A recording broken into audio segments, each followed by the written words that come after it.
Bismillahirrahmanirrahim. Assalamualaikum warahmatullahi wabarakatuh. Alhamdulillah. Wassalatu wassalamu ala rasulillahi wa ala alihi wa ashabihi wa mawala mabad. Ikhwan fillah, azakumullah. Kita lanjutkan pembahasan kita masih di pengagungan kepada Allah Ta'ala. Nah, kita sampai di bentuk-bentuk pengagungan kepada Allah Ta'ala. Nah, di sini kita akan membahas 7 bentuk pengagungan kepada Allah. Yang pertama, pengagungan terhadap nama dan sifat Allah Ta'ala. Dan yang kedua, menghadap hanya kepada Allah dan menggantungkan hati hanya kepadanya. Kemudian pengagungan terhadap kitabnya, pengagungan terhadap perintah dan larangannya, pengagungan terhadap janji Allah. Kemudian pengagungan ketika kita minta kepada Allah Ta'ala. Kemudian pengagungan terhadap syiar-syiar Allah Ta'ala. Al-ikhwah rahimakumullah, kita masuk di yang pertama, yaitu apa? Pengagungan terhadap nama dan sifat Allah Ta'ala. Nah, pengagungan terhadap nama dan sifat ini kita lakukan dengan mempelajari makna-makna nama dan sifat Allah Ta'ala tersebut, dan menghadirkan makna-makna itu dalam hati kita, sehingga makna-makna itu mempengaruhi hati kita, ya, memenuhi hati kita dengan pengetahuan yang paling mulia, karena yang kita pelajari adalah nama dan sifat Allah. Jadi misalnya ada nama-nama Allah yang menunjukkan tentang keagungan, menunjukkan tentang kesombongan dan kemuliaan. Misalnya nama apa? Al-Azim, Allah yang maha agung. Al-Aziz, yang maha mulia. Ketika kita paham tentang nama-nama tersebut, maka makna dari nama itu akan memenuhi hati kita, sehingga hati kita ini pun dipenuhi dengan pengagungan dan pemuliaan terhadap Allah Tabaraka wa Ta'ala.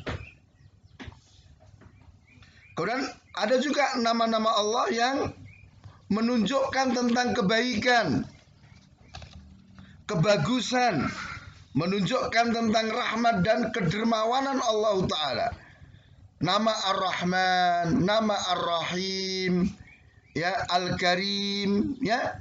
Maka nama-nama itu akan memenuhi hati kita dengan kecintaan dan kerinduan kepada Allah Ta'ala. Hati kita akan senantiasa memuji dan bersyukur kepada Allah Ta'ala. Kemudian yang ketiga, ada juga nama-nama Allah yang menunjukkan keperkasaan, kebijaksanaan, menunjukkan ilmu dan kemampuan. Al-Aziz, Al-Hakim, Al-Alim, Al-Khabir, Al-Qadir.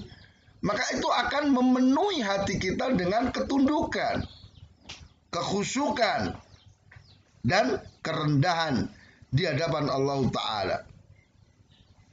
Nah, kemudian ada juga nama-nama Allah yang menunjukkan tentang ilmu, pendengaran, penglihatan, dan peliputan atas segala sesuatu. Contohnya apa? As-Sami, Al-Basir, ya, Al-Khabir. Maka nama-nama itu dengan makna yang kita ketahui akan memenuhi hati kita, sehingga hati kita terus merasa diawasi oleh Allah Ta'ala. Kita terus merasa dilihat dalam semua gerak-gerik kita. Kemudian ada juga nama-nama Allah yang menunjukkan ketidakbutuhan Allah kepada makhluk, menunjukkan kelembutan Allah Ta'ala. Al-Latif, Al-Ghani. Ya, maka nama-nama itu akan menjadikan hati kita dipenuhi dengan perasaan butuh kepada Allah. Sehingga segala sesuatu yang kita hadapi, kita larikan kepada Allah Ta'ala. Kita senantiasa hanya menghadap kepada Allah Ta'ala, berpaling dari selain Allah Ta'ala. Ini diantara bentuk pengagungan terhadap nama dan sifat Allah Ta'ala. Maka al-ikhwah rahimakumullah, semakin kita mengenal nama dan sifat Allah, maka semakin besar pengagungan kita terhadap Allah Tabaraka wa Ta'ala. Kemudian bentuk pengagungan yang kedua yaitu apa? Menghadap hanya kepada Allah dan bergantung hanya kepada Allah Ta'ala. Jadi seorang mukmin ya diharuskan untuk mengagungkan Allah Ta'ala.